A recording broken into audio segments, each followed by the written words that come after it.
Hello there. Okay, here we go with another week of English 10. We are inching so close to the end of the year, and we just want to encourage all of you how important it is that you get in there and get some work done. As the days get sunnier and the weather gets warmer, it doesn't get any easier to do English. We get that because guess what?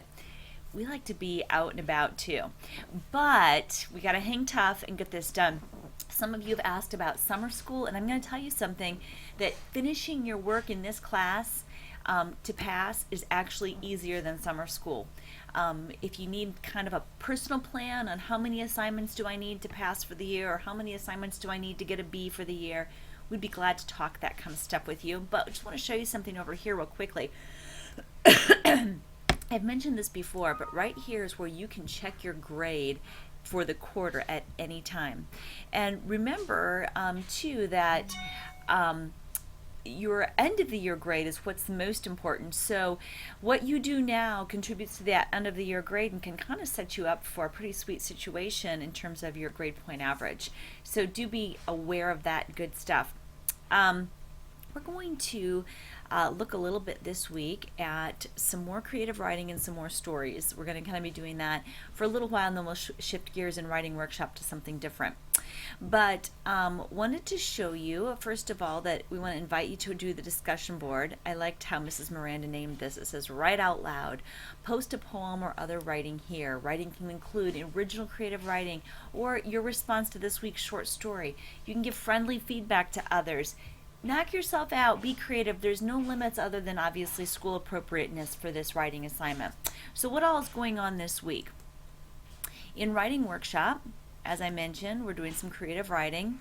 We're moving beyond poetry. Some of you said, I'm not really a poet. By the way, watch this video. It's very sweet. Little preview here. It's made by students. It's very cool.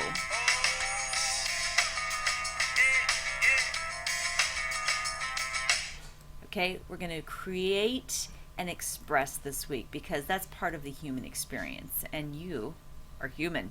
Okay, so just want to encourage you to not just gloss over these pages. Behind each of these buttons, each of these pictures are buttons, and behind each of them is an idea for something to write about.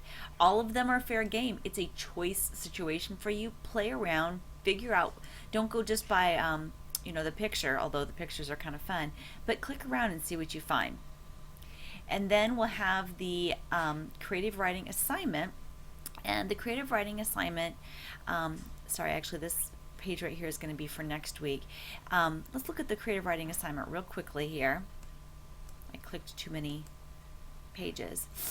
Creative writing assignment is going to be to simply choose one of those tic-tac-toe board options and get your options started. This is not a final draft situation. Okay, as this document opens up, just be reminded that this is step one in the project. The first thing you're going to do is go back to that page before and choose one of the options, and then tell us which option you've chosen and why. We want to know what you're thinking about.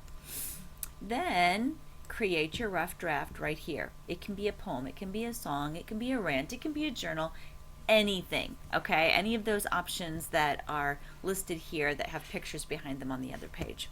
Okay, that's writing workshop for this week. You're going to drop that in the Dropbox and be on your merry way. Then you're going to hop over to reading workshop, and we're going to continue on with our short story study. And we are choosing some kind of crazy stories, but I'm excited about them. Some of you have asked, where on earth do you find the story to read? Well, if you notice, it says while you read, you click on that, okay? But before you do that, do walk through the steps, because behind each picture is another series of pictures. There's a review of vocabulary. There is a comparison contrast activity. There's an anticipation guide. These are all things that are going to help you in the long run. And then you just click back over here on the left and you'll return to the original screen. Some of you might be interested about who wrote this. You can find out there. She's writing it in a setting of a shanty town, and that's what this picture is. Okay, so we're going to return to this and look at this. Look at all these helpful things here. Here's a story, the actual story. This is where the story is, folks. There is a journal activity, and there are some resources here for you. Note this, that after you're done reading, you're going to be asked to complete a short story, a short answer assignment, and so this journal activity will help you prepare for it. Okay, so back to our main screen, and it says after you read, and that's where the activity is going to be. Please note that there is a little quiz on this as well as an extended response assignment, and by clicking around and doing all the activities, you're going to help yourself in the long run to finish the assignment. Let's take a quick sneaky peek at the quiz so that you kind of know what you're headed for. You can keep this quiz open as you read if you wish. And these are the kinds of questions. We're going to talk about character. We're going to talk about some vocabulary in here. We're going to talk about conflict and plot. All of the things that we have built into this lesson are going to help you. And then finally, the extended response assignment is a Word document. And this is, again, in response to the reading activity, and it's just, you're going to be looking for metaphors and similes as well as sensory details. That's the emphasis this time. You have a great week. Remember, we do have live sessions Monday, Tuesday, and Thursday at 11 o'clock. Looking forward to seeing you there. Bye-bye.